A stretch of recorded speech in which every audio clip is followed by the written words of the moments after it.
네, 할렐루야 찬양대 귀한 찬양처럼 우리의 모든 연약한 가운데 주님의 능력이 임해서 우리 입술 가운데 주님의 은혜가 내게 족합니다라는 그 고백이 저 여러분의 입술 가운데 있기를 주님의 이름으로 축원드립니다. 여러분 오늘 무슨 날인 줄 아세요? 명절 전날이지요. 명절 이브입니다. 추석 이브입니다, 여러분. 더도 말고 덜도 말고 어느 날만 같으라고요? 한가위만 같아라, 추석만 같아라라는 말이 있습니다. 아무리 어려워도 그래도 추석이 되면은 조금 풍요로움이 있고 여유도 있고 또 나눔이 있기 때문인 것 같습니다. 우리 성도님들이 이번 추석 명절이 그렇게 여유가 있고 풍요로움이 있고 또 나눔이 있는 그런 명절 되시기를 간절히 소망합니다. 아까 우리 목사님 기도하셨던 것처럼 혹여라도 여러 가지 사정 때문에 어려운 상황 가운데 있는 우리 성도님들 계시다면은 하나님께서 우리에게 또 새로운 용기를 허락해 주시고 새 힘을 허락해 주셔서 우리에게 감사와 기쁨을 고백하게 하시기를 주님의 이름으로 축복합니다. 가을비가 제법 왔지요. 우산 쓰고 오셨을 텐데요. 비가 이제 시원하다라고 느껴지기보다는 좀 쌀쌀하다, 좀 춥다라고 느끼셨을 거예요. 그래서 제가 달력을 찾아보니까 벌써 이제 낮과 밤의 길이가 바뀌어서 밤이 더 길어지는 추분이 지났고요. 좀 있으면 추석 지나면은 차가운 이슬이 내린다는 한로가 다가옵니다. 요즘에 절기를 이렇게 많이 따지거나 헤아리시진 않으시지요. 근데 우리 조상님들은 그 절기를 아주 중요하게 여겼던 것 같아요. 그래서 절기에 맞춰서 채비도 하고 삶을 일구셨던 것들을 우리가 기억하고 있습니다. 저는 어릴 적에 궁금한 게 있었는데요. 왜 이 2월 달에 한참 추울 때 2월 초에 입춘이 있는가였습니다. 8월 초에 한창 더운데 왜 가을, 입추가 왔는가는 너무 궁금했었어요. 나중에 알고 보니까 그 입춘이나 입추가 봄이 오고 가을이 와서 입추가 아니라 우리 앞에 봄이 놓여져 있고 우리 앞에 가을이 놓여 있다라는 의미로서 입춘과 입추였다라는 거예요. 그래서 아무리 추워도 곧 우리에게 봄이 온다라는 것을 보면서 그때를 준비하는 거지요. 아무리 덥고 힘들어도 곧 가을이 우리에게 올 것이기 때문에 그 가을을 바라보면서 마음에 소망을 가지라는 그런 지혜가 여기에 묻어 있다라는 겁니다. 그래서 그 한자로 입춘과 입추를 쓸 때 그 입자가 들립자가 아니라 설립자를 쓰지요. 그게 그 이유였다고 합니다. 이렇게 절기에 우리 조상들의 경험도 담겨 있고 또 지혜도 담겨 있던 것 같습니다. 그 경험과 지혜를 따라서 언제 무엇을 준비해야 되는지, 언제 씨를 뿌리고 언제 파종을 하고 언제 또 거두고 무엇을 대비해야 되는지를 그 절기에 맞춰서 살아가셨던 것 같아요. 경험과 지혜와 삶이 그 절기 안에 다 묻어 있습니다. 명절도 마찬가지인 것 같습니다. 우리가 예부터 설이 되면은 가족들이 한자리에 모여서 서로의 안녕을 축복해주고 서로의 한 해의 평안함을 기원해 주지요. 또 가을이 돼서 추석이 되면은 또 그동안 우리에게 베푸신 은혜를 기억하고 또 서로에게 감사하고 풍요로움을 나누고 하는 그런 것들이 이 명절의 의미에 담겨 있었습니다. 그 외에도 여러 절기들이 있습니다. 대보름도 있고 한식도 있고 단오도 있고, 근데 저마다 다 그 의미들을 가지고 있더라고요. 그 안에는 가족에 대한 사랑도 있고 그 안에는 평안에 대한 기원도 있고 바람도 있고 기도도 담겨 있더라고요. 명절과 이 절기를 지키는 가운데 우리는 과거의 우리의 삶을 돌아보게 됩니다. 과거의 우리의 경험과 우리의 지혜를 다시 한번 살펴보고 오늘 우리의 삶의 자리를 생각해 보게 되고 우리가 앞으로는 어떻게 살아가야 될지를 다시 생각하게 되는 계기가 바로 이 명절과 절기입니다. 네, 여러분 아마 느끼셨겠지만 언젠가부터 우리가 맞는 명절의 풍경이나 명절의 어떤 상황들이 많이 달라졌다라는 것 여러분 한 번쯤 느껴보셨을 겁니다. 소위 이제 추석을 따지면요, 소위 명절이라고 하면은 어떤 장면이 기억나세요, 여러분? 이제 아이들이 꽃가 이제 꽃게 한복을 입고 부모님들도 한복 다 차려 입고 아이들 손잡고 이제 고향을 향해서 부모님 댁을 향해서 가는 그 장면들 여러분 아마 지금도 기억하고 계실 겁니다. 저도 아주 인상 깊었던 게 어렸을 때 보면은 TV에서 꼭 그런 장면이 나왔어요. 경부고속도로 꽉 밀려가지고 서울에서 부산까지 몇 시간 걸렸다 이런 뉴스가 항상 있었어요. 저는 한 번도 그걸 경험해보지 못했는데요. 요즘에는 그런 모습조차도 이렇게 잘 보이지가 않습니다. 아마 이런 모습 기억하면은 옛날 사람이구나 생각하시면 돼요. 저도 그렇고요. 아마 좀 더 지나면은 우리 어린 아이들은 그런 모습을 이제 책이나 아니면 뭐 이렇게 드라마 같은 데서만 볼 수도 있을 것 같습니다. 가족들이 함께 모여서 음식을 나누고 서로 어떤 삶을 나누고 교제하는 그런 모습이기보다는 뭔가 이제 연휴가 되면은, 명절이 되면은 어디서 쉴까, 어디를 갈까 하는 모습들이 우리한테 있더라는 것이지요. 요즘에 명절 뉴스 보면요, 뭐 가족들이 어떻게 모였다 이런 얘기보다는 어디에 사람들이 많이 모인대더라, 어디 여행지에 사람들이 와서 뭐 표가 동났더라, 이런 얘기가 있습니다. 또 해마다 뭐 연휴가 되면은, 이렇게 명절이 되면은 뉴스에서 꼭 보도하는 게 어느 가족이 참 화목하게 살았습니다 이런 뉴스가 아니라 어떤 가족에 참 이런 어품이 있답니다, 어떤 가족에 이런 어려운 일이 있었답니다라는 뉴스가 정말 해를 거듭해서 우리에게 보도되고 있지요. 뭐 오래된 이야기이긴 하지만 청년들에게 이 명절이 참 힘든 시기라고 하지요. 뭐 취업이든 결혼이든 여러 가지 자기 인생을 준비하는 청년들한테는 이 명절이 어떻게 보면 정말 피하고 싶은 시간이란 얘기는 이미 벌써 오래된 이야기입니다. 그러다 보니까 이 명절이, 예전에는 가족들이 모여서 함께 삶을 나누고 어떤 공동체적인 그런 시간이었다라면은 이제는 개개인들이 그냥 서로 알아서 쉼의 시간을 갖고 그냥 휴식하는 그런 연휴의 개념이 우리에게는 명절로 더 가까이 다가온 것 같습니다. 그렇다고 해서 어떤 뭐 명절의 의미가 바뀐 것도 아니고 명절의 어떤 날짜가 바뀐 것도 분명히 아닌데, 사람들의 삶이 달라졌고 그 사람들의 일상이 달라지고 그 명절을 대하는 사람들의 어떤 태도도 분명히 달라졌다라는 거지요. 명절은 분명히 있는데 이전에 우리가 지켰던 그런 명절의 의미가 아니라 사람들에게는 새로운 명절의 의미, 어쩌면 휴식과 어떤 연휴로서의 명절의 의미가 조금 더 가까이 와 닿았다는 것입니다. 그럼 명절에 와서 같이 연합하고 화합하고 하기보다는 누군가랑 좀 떨어져서 분리되고 싶고 쉼을 얻고 싶고 휴식하고 싶은 것이 요즘 명절의 풍경이라는 것이죠. 여러분, 성경에도 사실 이 명절에 대한 이야기들, 절기에 대한 이야기가 많이 나와 있습니다. 그리고 실제로 이스라엘 백성들에게 이 명절이라는 것은 어떤 계절의 어떤 마디, 그런 절기 이상의 의미를 가지고 있었습니다.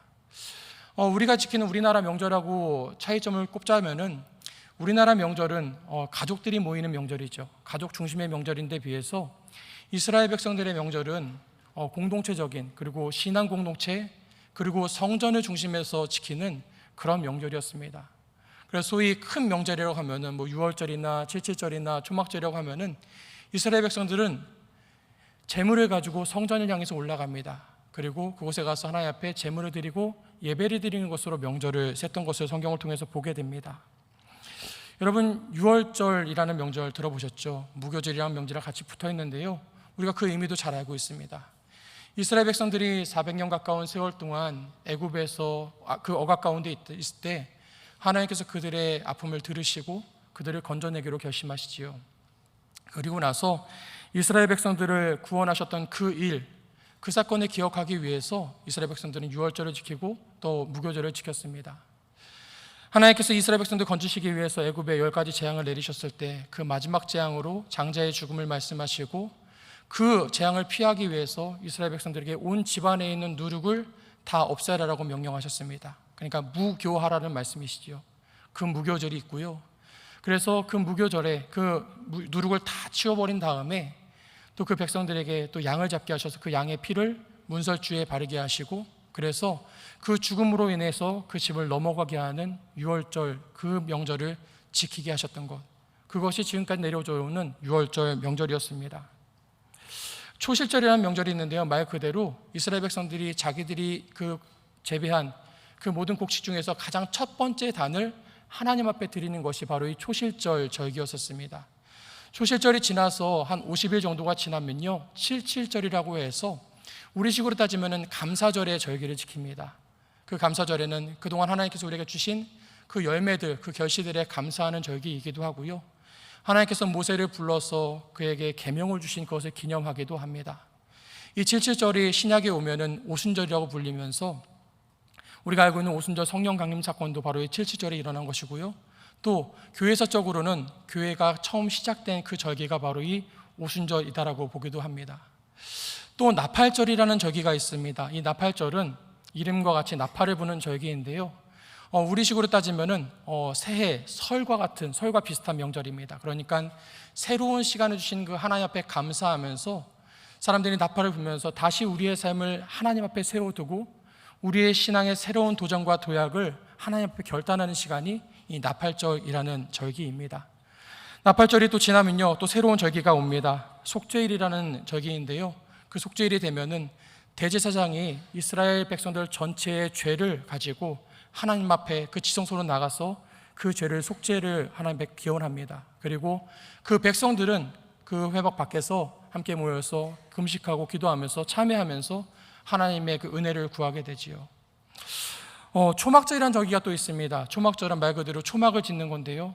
언제 초막을 지었죠? 이스라엘 백성들이 애굽에서 나와서 그 광야길을 걸을 때에 그 광야에서 초막을 짓고 살았던 그때를 기념하는 절기입니다.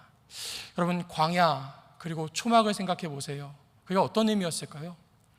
광야라는 그 땅 그리고 초막이라는 그 환경은 정말 하나님께서 이들을 지키시지 않으면은 하나님께서 하루하루 이들의 걸음을 지키시고 이들에게 먹을 것을 주시고 이들을 지켜주시지 않으면은 한순간도 견딜 수 없었던 그것이 바로 초막의 생활이었고 광야의 생활이었습니다. 그래서 이스라엘 백성들이 이 초막절을 지킨다라는 것은 그걸 고백하는 거예요. 하나님, 우리가 하나님의 은혜로만 살 수 있는 사람들입니다라는 것을 고백하는 절기가 바로 이 초막절이었습니다. 여기까지 7개 절기인데요. 여러분이 7개 절기의 공통점을 혹시 발견하셨습니까? 공통점이 있지요. 그 모든 절기 하나하나에 하나님의 역사가 묻어 있다는 겁니다. 하나님의 손길, 하나님의 은혜가 그 안에 담겨 있다는 거예요.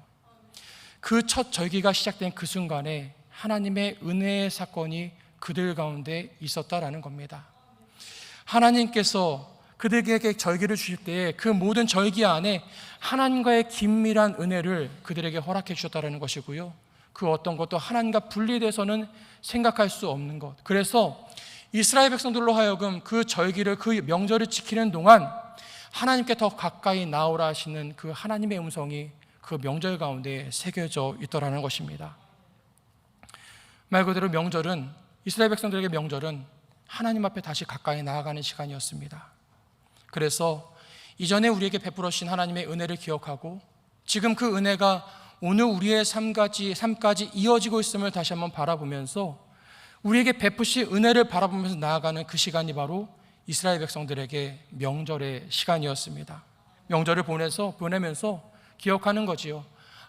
우리 가정 가운데, 우리 민족 가운데 하나님께서 이러이러한 은혜를 베푸셨다는 것을 기억하고 또 우리의 삶이 하나님의 은혜의 결과라는 것을 고백하면서 다시 한번 하나님 앞에 우리의 삶을 맡겨드리고 결단하며 나아가는 시간이 이스라엘 백성에게 명절의 시간이 되었다라는 겁니다.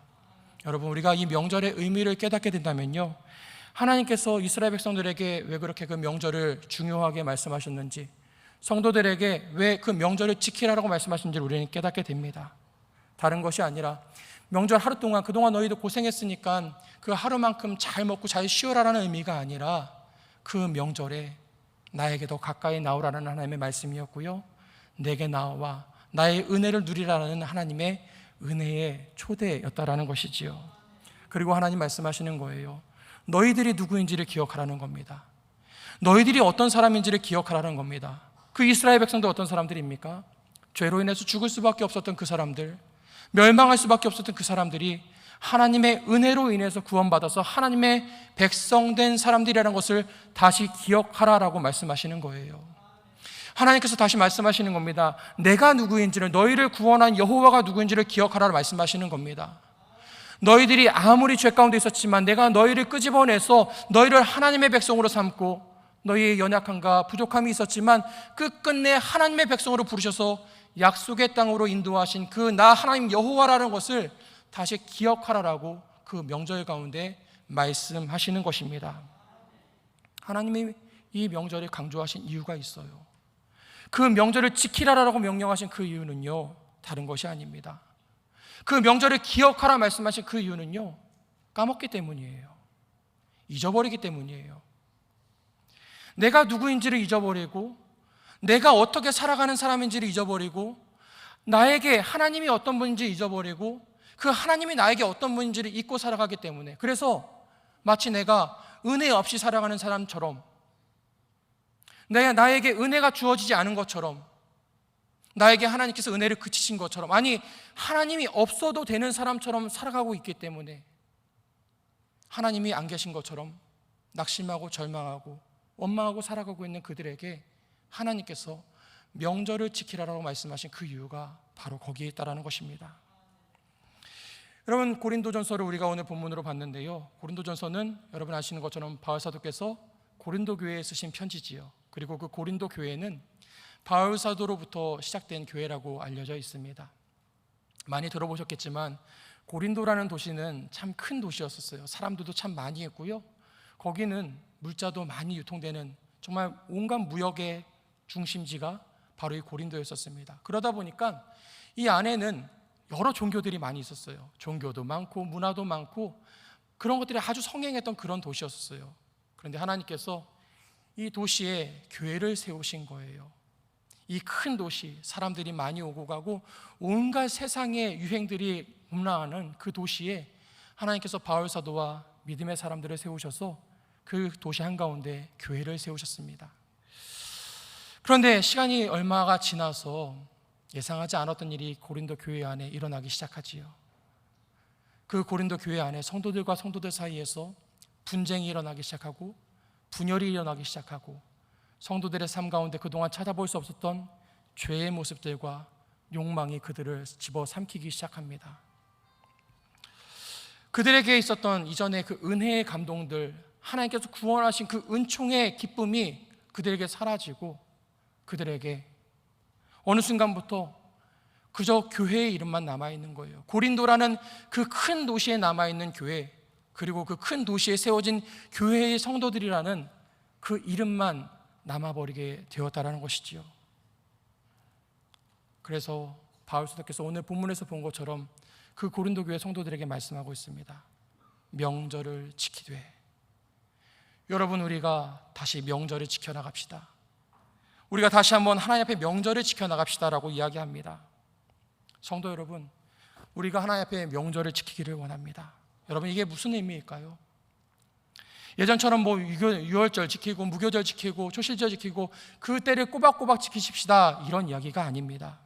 여러분, 우리가 다시 하나님 앞에 가까이 나아갑시다.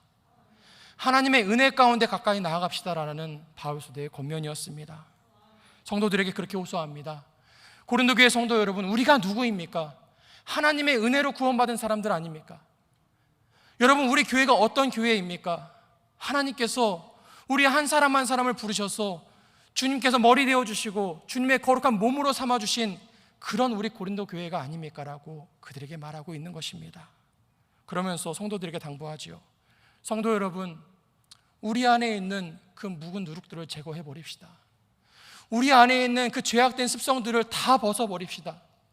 우리 안에 있는 악에 찬 누룩들, 우리의 본성에서부터 나오는 그 누룩들과 그 죄의 모습들을 다 내려놓읍시다. 그리고 이제는 순전함과 진실함의 떡, 순전하고 가장 진실했던 그 재물, 예수 그리스도의 이름과 그분의 은혜로 말미암아 하나님 앞에 나아갑시다라고 그들을 초대하고 있는 것입니다. 여러분, 추석 명절을 앞두고 오늘 말씀을 준비하면서 바울 사도께서 고린도 교회 성도들에게 우리가 함께 명절을 지킵시다라는 그 초대가 오늘 마치 우리 영락교회를 향한 초대의 말씀처럼 들려왔었습니다. 여러분들은 어떤 사람들이십니까? 여러분들은 어떤 존재들이십니까? 저나 여러분이나 공통점이 있습니다. 하나님의 은혜로 여기까지 온 사람들이라는 거잖아요. 하나님께서 죽을 수밖에 없는 저와 여러분을 예수 그리스도의 십자가의 보혈로 건지셔서 우리를 오늘 이 자리 가운데 세우시고 하나님을 예배하게 하셨음을 그 누구도 부정할 수가 없습니다. 여러분, 우리 영락교회가 어떤 교회일까요? 공산주의의 그 치하와 압제 아래서 신앙의 자유와 삶의 자유를 찾아온 그 성도 한 사람 한 사람을 통해서 세워주신 교회가 바로 우리 영락교회입니다. 이 명절에 우리가 하나님 앞에 드릴 수 있는 고백은 어떤 고백일까요? 하나님, 오늘 제가 그 은혜로 오늘 이 수요일 아침에 하나님 앞에 예배자로 나왔습니다. 하나님, 우리 가족이 그 하나님의 은혜로 오늘 여기까지 나왔습니다. 하나님, 우리 영락교회가 그 하나님의 은혜 때문에 오늘 이 자리까지 나와서 78년, 80년을 바라보며 나아가고 있습니다. 하나님, 우리 영락교회가 하나님의 그 은혜 위에 서기를 원합니다. 하나님의 그 인도하신 가운데 서기를 원합니다. 그 고백이 오늘 저와 여러분의 고백이 되어야 할 줄을 믿습니다. 앞서 우리가 이야기한 것처럼 세상의 명절은요, 그 의미가 바뀌어져 가고 의미가 조금은 연해지고 흐려지는 것 같습니다. 다만 오늘 제가 여러분들에게 바라옵기는 우리 성도들의 명절의 의미는 더 풍성해지게 되기를 주님의 이름으로 축원합니다. 우리의 삶 가운데 그 삶에 주신 그 하나님의 은혜의 고백이 더 풍성해지고 더 아름다워질 수 있게 되기를 간절히 소망합니다. 이번 추석 명절이 상당히 길지요. 여러분들 어떤 계획 가지고 계십니까? 어떤 분들은 가족들이 또 한절이 모일 계획을 가지고 계신 분도 계실 거고요. 또 어떤 분들은 또 어딘가 조용히 쉼의 시간을 가질 분들도 계실 것 같아요. 또 어떤 분들은 또 조용히 그냥 한 군데 가서 기도하실 분들도 계시고 여행을 가실 분들도 계실 텐데요. 또 어떤 분들 중에는 홀로 있는 삶의 자리를 지키시면서 또 외로이 계실 분들도 계실 것 같습니다. 또 어떤 분들 같은 경우는 병원에 계시거나 요양병원에 계실 텐데요. 저는 우리가 언제 어디서 무엇을 하든지 하나님께서 그 은혜의 고백 우리에게 주시기를 주님의 이름으로 축원드립니다. 우리가 있는 그 명절의 자리가 하나님 앞에 드리는 은혜의 시간, 은혜의 고백이 될 수 있게 되기를 간절히 소망해 봅니다. 우리가 내일 모레만 명절이 아니라 우리 삶의 모든 순간이 그랬으면 좋겠어요. 저와 여러분이 살아가는 모든 순간들 속에서 하나님께서 우리에게 은혜의 고백을 주시고 그 하루하루를 명절로 살아가시게 되기를 주님의 이름으로 축원드립니다. 예전에 어떤 책에서 그런 글을 읽었는데요. 어떤 사람이 자기 인생을 돌아보면서 내가 일평생 주일을 참 잘 지켜왔다라는 거예요. 근데 나중에 생각해서 보니까 내가 주일을 지킨 것이 아니라 그 주일이 나를 지켜왔다라는 거예요. 주일의 예배가, 주일에 하나님 앞에 썼던 그 시간이 내 인생을 지켜줬다라는 고백을 들은 적이 있습니다. 여러분, 이스라엘 백성들이 명절을 지킨 것이 아닙니다. 그 명절에 그들이 하나님 앞에 섰을 때 하나님께서 그들을 지켜주셨던 것입니다. 사랑하는 성도 여러분, 명절이 여러분을 지키는 것이 아닙니다. 우리가 하나님 앞에 은혜의 고백으로 나아갈 때에, 하나님 앞에 우리의 삶을 맡겨드리고 나갈 때에 하나님께서 저와 여러분의 삶을 지키실 줄을 믿습니다. 무엇보다 우리 영락교회가 80주년을 준비하면서 그 믿음의 고백으로, 은혜의 고백으로 나갈 때에 하나님께서 우리 영락교회를 더 귀하고 복된 교회로 사용하여 주실 줄을 믿습니다. 함께 기도하겠습니다. 한없는 은혜들로 저희들을 구원해 주시고 이곳에 주님 몸된 영락교회를 세워주신 하나님 감사합니다. 저희가 지나온 모든 순간이 하나님의 은혜였음을 기억합니다. 그리고 그 은혜 안에서 이 아침 저희가 이곳에 모여 예배할 수 있음을 감사드립니다. 세월이 갈수록 많은 것이 변하고 저희도 약해지지만 영원한 천국의 소망을 바라보며 살아가게 하심도 감사를 드립니다. 주님, 간구하옵기는 저희의 매일 그리고 모든 순간 모든 상황들 속에서 하나님의 은혜를 기억하고 그 은혜를 고백하며 은혜를 소망 삼아 살아가게 하여 주시옵소서. 순전함과 진실함으로 더 주님께 가까이 나아가게 하시고 주님의 뜻을 향해 믿음으로 나아가는 복된 교회 되게 하여 주시옵소서. 예수님의 이름으로 기도드립니다. 아멘.